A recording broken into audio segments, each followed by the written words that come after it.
very much for joining this session. My name is Franklin, and I will talk to you about ocean-wide expeditions for the following 20 minutes. So I only have 20 minutes. Will be relatively brief, but please don't hesitate to contact me afterwards or to ask questions if you would have any other questions. So ocean-wide expeditions, that's the first thing I will talk about. Who are we and how do we work? I will talk about our destinations, about the activities, about our vessels, which is also very important, obviously. And then very briefly, why sail with ocean-wide expeditions, which is the purpose of this presentation. I usually start these presentations with this one slide. Why? Because in one image it says quite a lot. You see there is a vessel at the back of the image. This is the Plantius. We are a vessel operator. So Ocean-wide Expeditions is a Dutch vessel operator operating for 30 years already. But you can also see that the vessel is at the back of the image. For us, the more important things is the zodiacs and getting people on land, getting out there, not staying on the vessels, getting out on land as much as possible. So that's why I usually start with this image. Now, the Arctic. As you probably know, we sail in the Arctic between June and September. So in the summer months, when it's possible to sail over there. And the main destination is Svalbard or Spitsbergen, depending who you ask. So Svalbard is one of the most important places for us during the Arctic season. Very easy to reach. So you fly to Longyearbyen from Oslo directly to Longyearbyen, for example, and then you have trips starting from 7 nights. This is the red line where you go all the way north, or you have other trips circumnavigating all around Svalbard. We have different itineraries, obviously, but you can find all of the details on our website. Then towards the end of the season, we also combine Svalbard with Greenland or have Greenland-only trips, mainly in the Scoresby Sund, which is the largest fjord in the world. So here you see one of the examples combining Svalbard with the Scoresby Sund ending in Iceland. Then we have the Antarctica season. Once the Arctic season is finished, the ships sail all the way back to the Netherlands and then sail down to Argentina to start the Antarctica season. Antarctica season will be between end of October and end of March. So then we sail to Antarctica and the sub-Antarctic islands. Yes, what to expect? Well, this one image already says a lot. The majority of the voyage will have the Antarctic Peninsula, obviously, with a lot of different possibilities there. Minimum of 10 nights, and that is because you have to sail all the way down to the Antarctic Peninsula. Towards the end of the season, you can sail all the way down and cross the Antarctic Circle. We also have other trips combining the Falkland Islands with the albatross colonies and many penguin species, and South Georgia, where you can see over 400,000 pairs of king penguins, and St. Andrews Bay, Salisbury Plain, Fortuna Bay, all these incredible locations. So this is then a trip as from 18 nights, combining the Falklands, South Georgia, and the Antarctic Peninsula. As you can see on this image also, we start and end the trips in Ushuaia, except for the first trip of the season where we start in Puerto Madryn. So a lot of possibilities. This is really only the majority of the trips and the basics. We have a lot of different itineraries because every season we try to have new trips, new destinations. We, for example, have a new itinerary all the way around the Weddell Sea, or another one all the way to the Wilkins ice shelves. Really spectacular trips, which you can find on our website. Then I will say a bit more about the activities you can expect during these trips.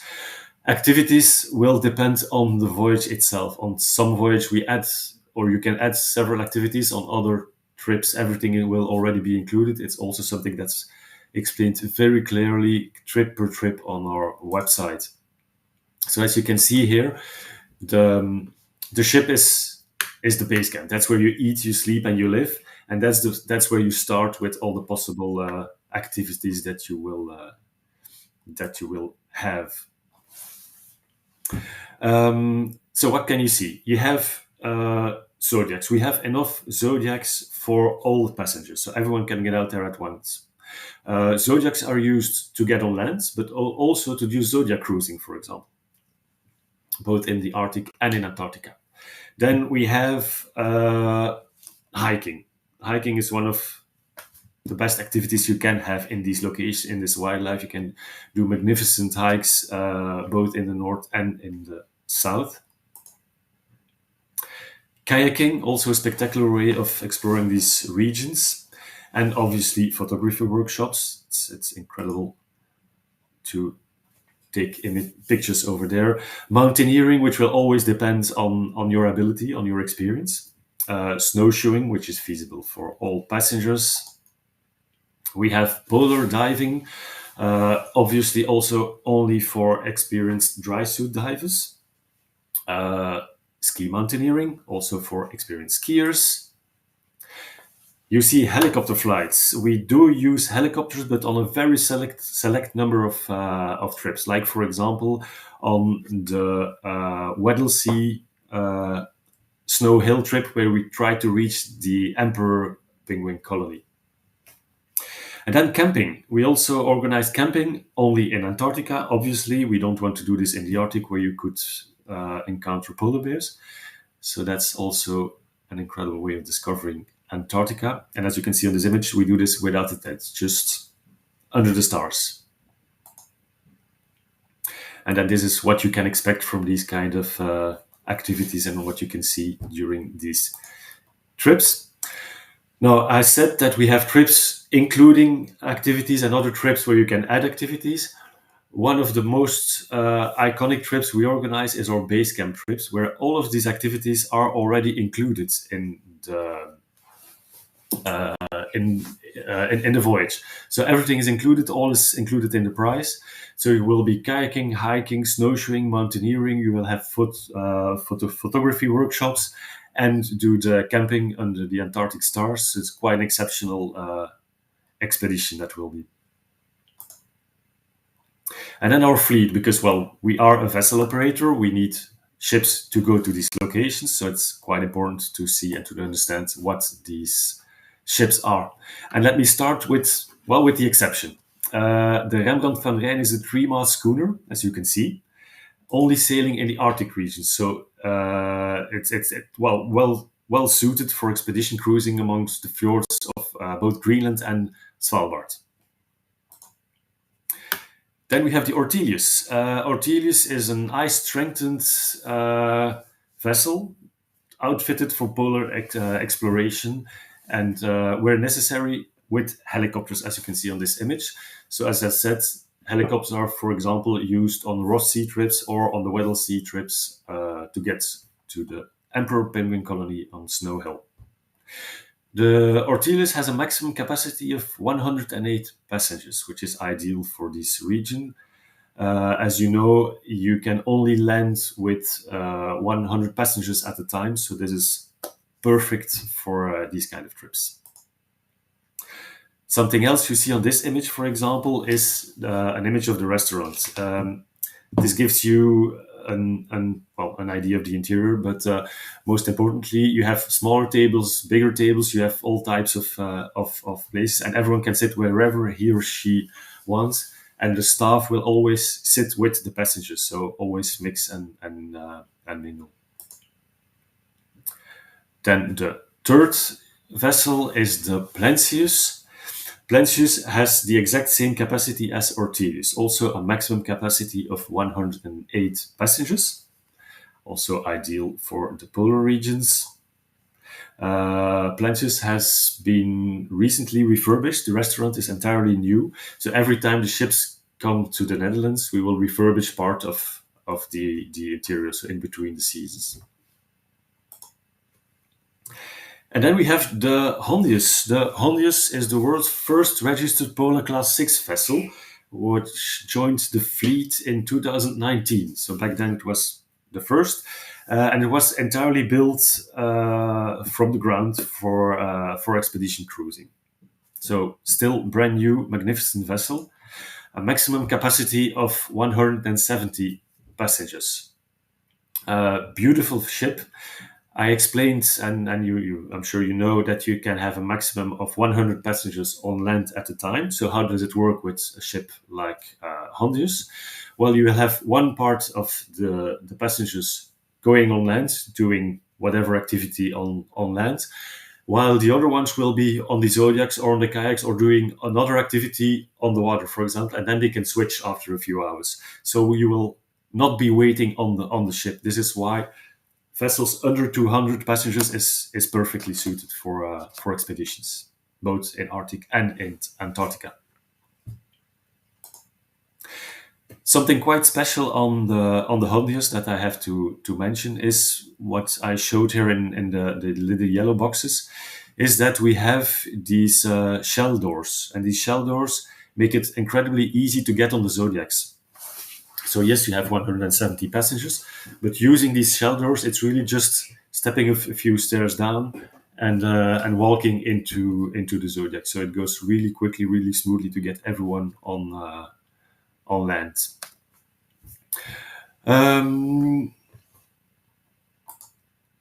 Then this is just a slide to, well, for someone who wouldn't really know much about expedition cruises or about the vessels anyway. It's just to compare a traditional cruise ship with expedition vessels. So as you can see here, you can see our entire fleet compared to one traditional cruise ship. It's, to be clear, absolutely no criticism about traditional cruises at all. It's just to show the difference. It's something very different. On an expedition ship, you will speak to most of the other passengers. After a few days, you will have met everyone, which is not necessarily the case on a bigger cruise ship. So just showing differences. Then we have staff and safety. Staff and safety is obviously crucial. You have well, we sail in Antarctica and in the Arctic. We are far away from every well, hospital or civilization sometimes. So we do have a doctor on board, and we have a lot of mandatory briefings. You will also see in our Arctic voyages that the staff will be armed. That's mandatory. It's not something we use on every trip. It's actually something we never use except for training. But it's mandatory because of the polar bears. So in Antarctica, we will not be armed. So that's something quite important. The staff are not only crucial for safety, but they also offer a huge variety of lectures during the trips, which is, I would say, maybe one of the most important activities is the lectures that the staff will give you. It's always incredible and great to see how they're eager to share their passion and to share their knowledge about these regions. A few images of the safety procedures.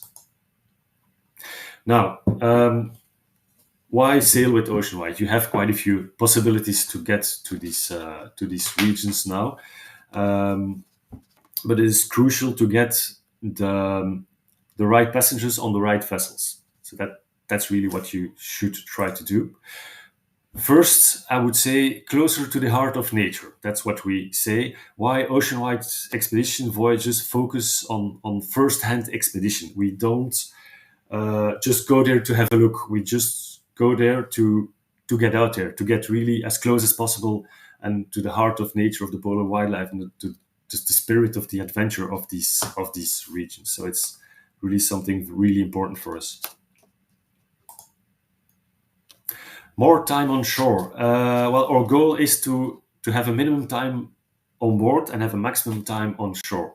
So usually you will have an outing in the morning and another one in the afternoon. It will always depend on location and obviously on weather conditions, which is always the most important thing that we have to take into account over there.